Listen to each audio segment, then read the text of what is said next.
नमस्कार, साधना न्यूज देख रहे हैं आप। मैं हूं आपके साथ ऋषभ राय। रुक करेंगे खबरों की ओर। इंदौर नगर निगम में वार्ड 73 से कांग्रेस पूर्व पार्षद सादिक खान का ऑडियो सोशल मीडिया पर खूब वायरल हो रहा है, जो कांग्रेस के युवराज को ही गाली दे रहे हैं। बता दें कि नेताजी का दावा है कि इस बार कांग्रेस उनको टिकट दे तो ठीक है, वरना कांग्रेस पार्टी के प्रत्याशी को हरा देंगे और कांग्रेस का टाइटैनिक डुबा देंगे। साथ ही पार्षद का कहना है कि नेताजी का दावा यानी पार्षद का दावा ये भी है कि उनके लिए कोई नई बात नहीं है कि वो पहले भी कांग्रेस प्रत्याशी की जमानत जब्त करवा चुके हैं। इस ऑडियो क्लिप में वो बड़े मजे से कहते नजर आ रहे हैं। इसमें उन्हें मजा बड़ा आता है और साथ ही नेता को फर्जी वोट जोड़ने और टिकट न मिलने पर कैसे पार्टी प्रत्याशी को हराया जाए, उनकी रणनीति भी बताए।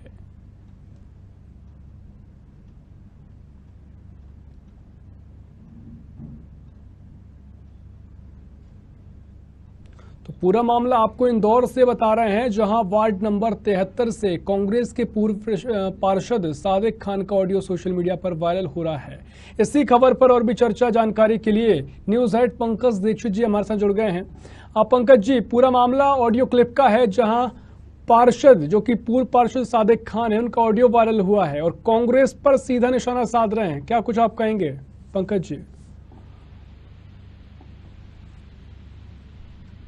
पद नहीं है, लेकिन पूर्व पार्षद हैं, लेकिन उनका आक्रोश इस तरह से राहुल गांधी के खिलाफ व्यक्त होना और स्थानीय जो पार्षद प्रत्याशी इस वक्त घोषित होने हैं, कहीं उनके खिलाफ व्यक्त होना इस बात का द्योतक है कि कहीं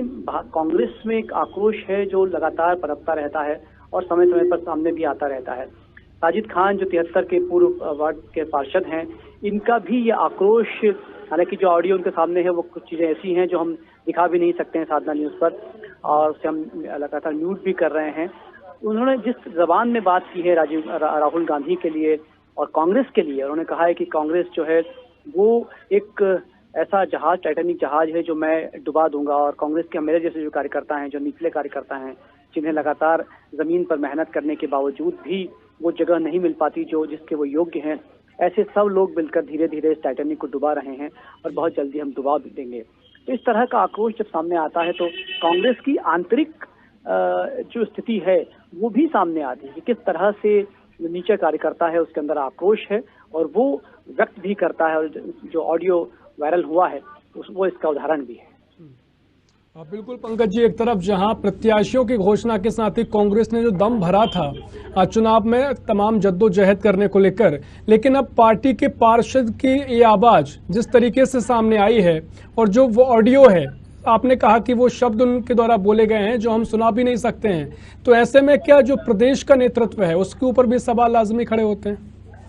देखिए, निश्चित रूप से प्रदेश के नेतृत्व कमलनाथ भी इस पर निश्चित रूप से संज्ञान लेंगे। जब उन तक ये बात पहुंची है तो साधा न्यूज के माध्यम से, तो वो भी जो है इस पर विचार करने पर मजबूर होंगे कि आखिर जो निचला कार्यकर्ता है क्यों आखिर आक्रोशित होकर इस तरह से अपनी बात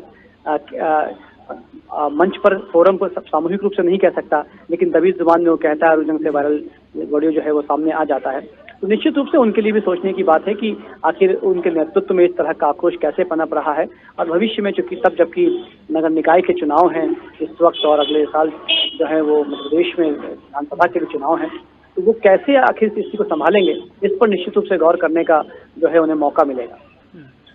पंकज जी, ऐसे में अगर कांग्रेस की बात की जाए तो आखिर क्या वजह होती है, क्योंकि स्थानीय स्तर पर क्या बातचीत संवाद नहीं हो पाता है? क्योंकि जब जिस लहजे का प्रयोग पार्षद पूर्व पार्षद कर रहे हैं उसे देखकर तो लगता है कि कोई संवाद प्रक्रिया नहीं हुई होगी, किसी तरह से उनका नाम नहीं आया तो नाम नहीं, वोट माफ कीजिए, टिकट नहीं मिलेगा तो इस तरह के लहजे की बात कह रहे हैं, तो क्या संवाद की कमी नजर आती है? निश्चित ही संवादहीनता ही एक बड़ा कारण है, क्योंकि जब किसी छोटे कार्यकर्ता को, वो कार्यकर्ता जो बहुत छोटा कार्यकर्ता होता है, और जब उसे पार्षद का टिकट मिलता है, वो पार्षद बनता है, वो फिर मेहनत करता है,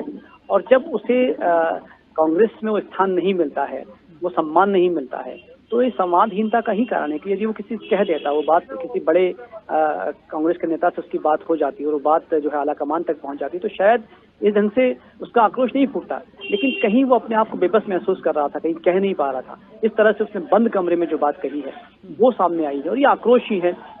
जो इस तरह से निचले छोटे कार्यकर्ताओं का सामने आया है। बिल्कुल पंकज जी, आक्रोश ये है और 2023 में विधानसभा चुनाव है तो कांग्रेस को चिंतन करना बहुत जरूरी है। बहुत बहुत शुक्रिया पंकज जी आपका जानकारी साझा करने के लिए। तो बता दें कि कांग्रेस के पूर्व पार्षद हैं जिनकी अब आवाज निकलकर सामने आई है। ऑडियो सोशल मीडिया पर वायरल हो रहा है और कांग्रेस नेताओं समेत पूरी कांग्रेस के ऊपर बार पलटवार कर रहे हैं।